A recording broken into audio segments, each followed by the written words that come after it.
ও টাকা তুমি জ্বালায়া গেলা, সংসারে আগুন নিভায়া গেলা না।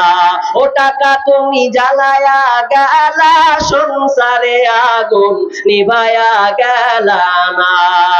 টাকা পয়সা কামাই করে হিসাব নিকাশ নাই, টাকা পয়সা কামাই করে হিসাব নাই এক বিন্দু। চলা সাথীর কাছে তুমি ভালো একটা বন্ধু, টাকা পয়সা কামাই করে দিবে ডজন ডজন। আত্মীয় স্বজনের কাছে তুমি ভালো স্বজন। টাকা টাকা করো, টাকা ধরো, টাকা কামাই করো। টাকার মূল্য বুঝেছি ভাই যখন হয়েছি বড়। টাকা পয়সা কামাই করলে সবার কাছে ভালো, নইলে তোমার সুন্দর মুখটা দেখবে তুমি কালো। ও টাকা তুমি জ্বালায়া গেলা, সংসারে আগুন নিভায়া গেলা না। ও টাকা তুমি জ্বালায়া গেলা, সংসারে আগুন নিভায়া গেলা না। টাকা আছে আপনার মূল্য আছে, টাকা আছে আপনার মূল্য দেবে। ঠিক তেমনি ভাবে দুনিয়ায় চলতে গেলে টাকা যেমন লাগবে, ঠিক তেমনি ভাবে আল্লাহর কাছে মাল নিতে গেলে, আল্লাহর গোডাউনে কিছু মাল নিতে গেলে আপনাকে দুইটা জিনিস যুক্ত করা লাগবে। সেটা কি? সালাত এবং ধৈর্যের মাধ্যমে আপনাকে চাইতে হবে। আল্লাহ সুবহানাহু ওয়া তাআলা ওটাই বলছেন, ইস্তাইনু বিস-সাবরি ওয়াস-সালাহ ইন্নাল্লাহা মা'আস-সাবিরিন। নিশ্চয় আল্লাহ ধৈর্যশীলদের মধ্যে রয়েছে। যারা সবর করে ধৈর্য ধারণ করে সালাতে থাকে, আল্লাহ তাআলা তাদের সঙ্গে থাকেন। কিন্তু আমরা হতভাগা মুসলমান, নামাজ পড়ার সময় আমরা তাড়াহুড়া করি, ওকে আর পাওয়া যায় না। কিন্তু ওকে মদের আড্ডায়, ওকে আপনার কিনা চায়ের আড্ডায়, আপনার বিভিন্ন জায়গায় ওকে ঘন্টার পর ঘন্টা দেখা যাবে। ধৈর্য কোনখানে আছে? ও ধৈর্য আছে আইপিএল খেলার মাধ্যমে, ও ঘন্টাকে ঘন্টা পার করে ধৈর্য দেখায়। আপনার ধৈর্য কোথায় আছে? তো আপনার কিনা ফুটবল ময়দানে। ধৈর্য কোথায় আছে? যেখানে মারামারি হয়। ধৈর্য কোনখানে আছে? যেখানে আপনার কিটা কাটাকাটি হানাহানি হয়। ধৈর্য কোথায় আছে? যেখানে আপনার পরলোক চর্চা করা হয়, গীবত করা হয়, সেখানে তার ধৈর্য আছে। কিন্তু কিন্তু নামাজ যে তাকে ধৈর্যে রাখতে হবে, ধৈর্যের সঙ্গে সালাতটা আদায় করতে হবে, এ ধ্যান ধারণা তাই নাই। আমার আল্লাহ বলছেন, আমি ওদের সঙ্গে রয়েছি রে, যারা ধৈর্যের সঙ্গে সালাত আদায় করে। হযরতে উমর রাদিয়াল্লাহু তাআলা আনহু, তিনি যখন খলিফা ছিলেন শেষ মুহূর্তে, 18 বর্গ মাইলের একজন খলিফা আমিরুল মুমিনিন উমর রাদিয়াল্লাহু তাআলা আনহু, তিনি একদিন শেষ মুহূর্তে নামাজ পড়ে তিনি আপনার সেজদায় গেছেন। সেজদা যাওয়ার সময় এক কাফের বেঈমান এসে আপনার কিনা বল্লম মেরে দিল।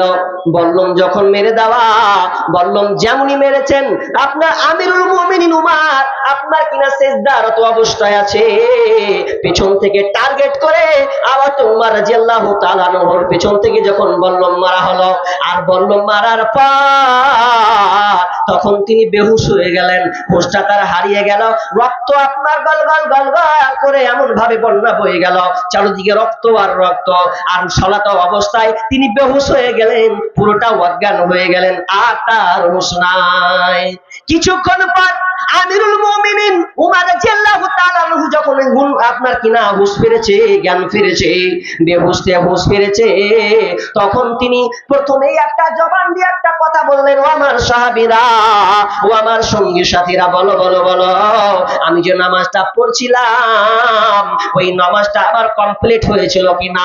আমি যে নামাজ অবস্থায় ছিলাম, আমার নামাজটা পূর্ণ মুকাম্মাল করতে পেরেছি কিনা বলো। সাহাবীরা বলছেন, আমিরুল মুমিনিন, আপনি নামাজ পড়ছিলেন কিন্তু আপনার নামাজটা কমপ্লিট হয়নি, বরং আপনি আরো এক রাকাত আপনার বাকি থেকে গেছে। আপনি এক রাকাত পড়লে আপনার নামাজটা কমপ্লিট হবে, পূর্ণ হবে। কিন্তু দেখেন, একজন নেতা, একজন খলিফা, একজন প্রেসিডেন্ট, তিনি প্রথমে হুঁশ ফিরল তো সালাতের কথা শুরু করলো। তিনি তো বলতে পারতেন, এরা আমার সঙ্গী সাথীরা, কে আমাকে বললো মারলো, বলো তাকে ধরতে পেরেছো কিনা, কি তার হালাত, কে এসে কোথাকার, ওকে ধরতে পেরেছো কিনা, ওর শাস্তি উপযুক্ত হলো কিনা, তোমরা এটা বলো। আমিরুল মুমিনিন তিনি এটা না বলে তিনি প্রথমে বলছেন, বলো বলো আমার নামাজটা কমপ্লিট হয়েছিল কিনা, আমার সালাতটা হয়েছিল কিনা। সাহাবীরা বললেন, আপনার এক অধিকার নামাজ আপনার ছুটে আছে। আমিরুল মুমিন বলছেন, ওরে আমার সঙ্গী সাথীরা, আমার জন্য তাড়াতাড়ি করে তোমরা পানি নিয়ে আসো। আমি পানি নিয়ে এসে আমিরুল মুমিন তাড়াতাড়ি করে উজু করে এক রাকাত নামাজকে তিনি পূর্ণ করলেন। তারা নামাজের প্রতি কত অটল অবিচল ছিলেন, নামাজে তারা কত পাবান ছিলেন, যে নামাজ মরছে, মারা যাচ্ছে, তো নামাজ পূর্ণ হয়েছে কিনা। আরে এর পেছন থেকে ভরে দেওয়া মানে কি, রক্ত ফোয়ারা চলছে, খাবার খেলে আর যাবে না, বের হয়ে পেট দিয়ে বেরিয়ে চলে যাবে, এই সময় বলছে যে আমার নামাজটা কমপ্লিট হলো। তারা দেখেন, তাদের ধৈর্য দেখেন।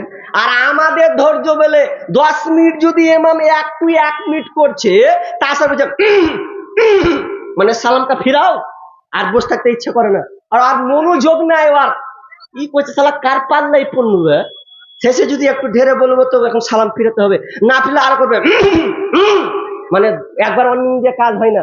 এরকম আছে আপনার দিকে, আমাদের এদিকে আছে গো। নামাজ পড়তে পড়তে ও খুকারি মারবে যে সালামটা ফিরাও, ও ভাবছে যে মনে মনে ভুলে গেছে, লাগছে ভুলে গেছে, তো একটা খুঁকুড়ি দিয়ে তাহলে স্মরণ হবে।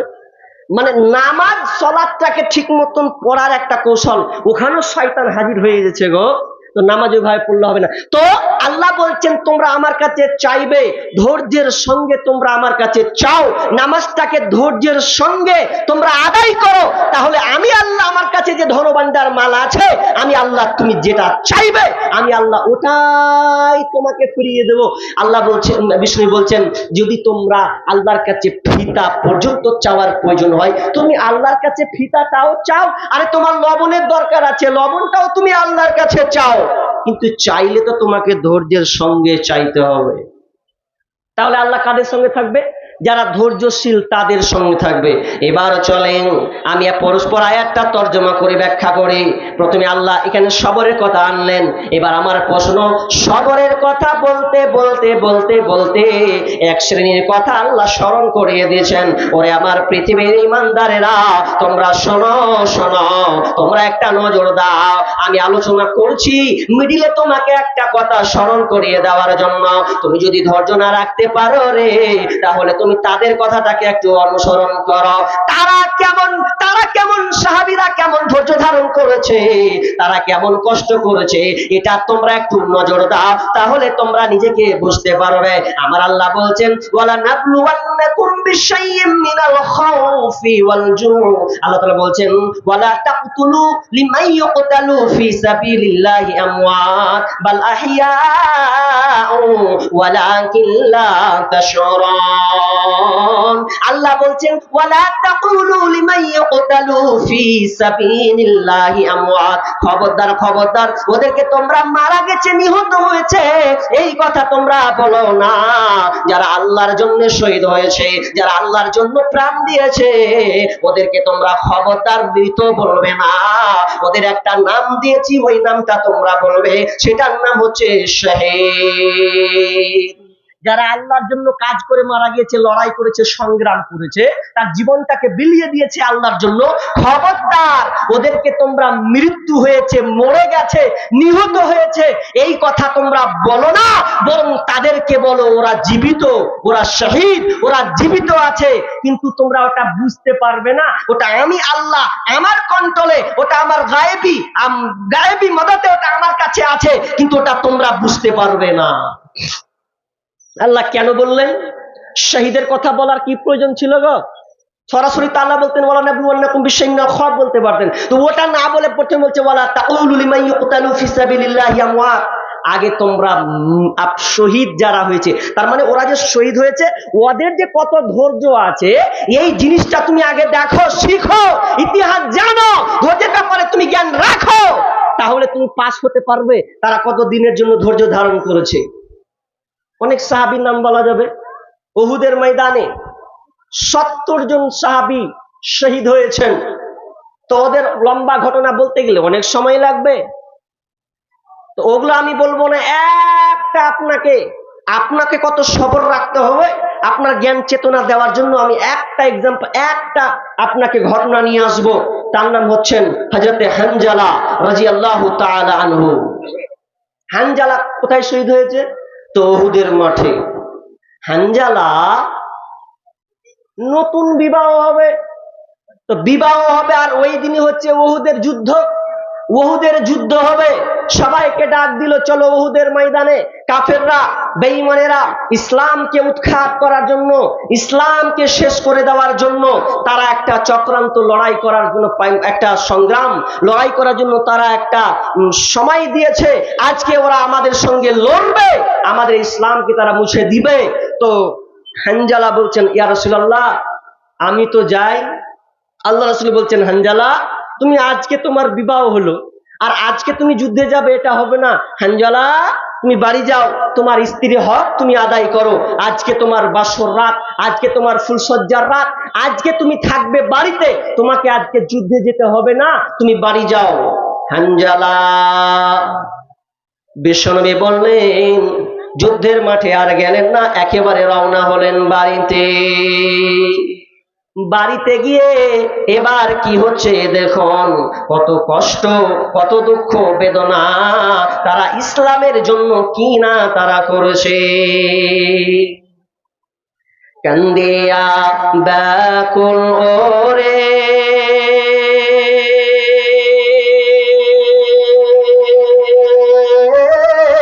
হানজালা শহীদ ওরে,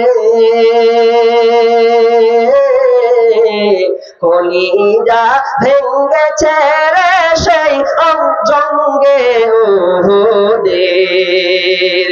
কান্দিয়া ব্যাকুল ওরে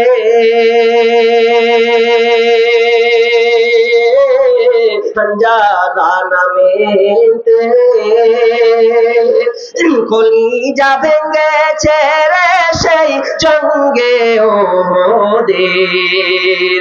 কলিজা চিরিছে রে সেই জঙ্গে উহুদের।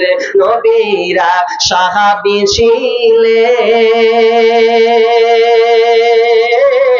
হানজালা নামেতে তিনি শহীদ হয়েছিলেন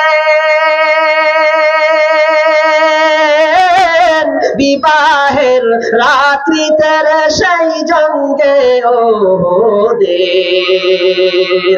নবীর ডাকে আধার রাতে কহিন বিবির তরে, বিয়ে রাতে চলছি রানে, বিদায় দাও আমারে রে যাব জঙ্গে উহুদের। কান্দিয়া ব্যাকুল রে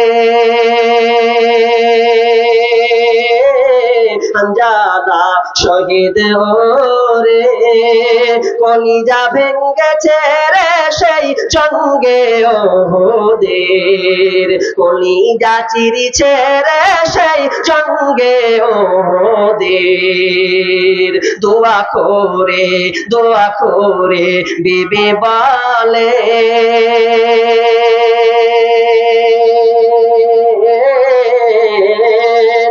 দোয়া করে বিবি বলে, স্বামীর অন্তরেতে বিয়ে রাতে নবস্বামী, বিদায় দাও দিলাম তোমারে রে সেই জঙ্গে উহুদের। যুদ্ধে গেলেন শহীদ হলে,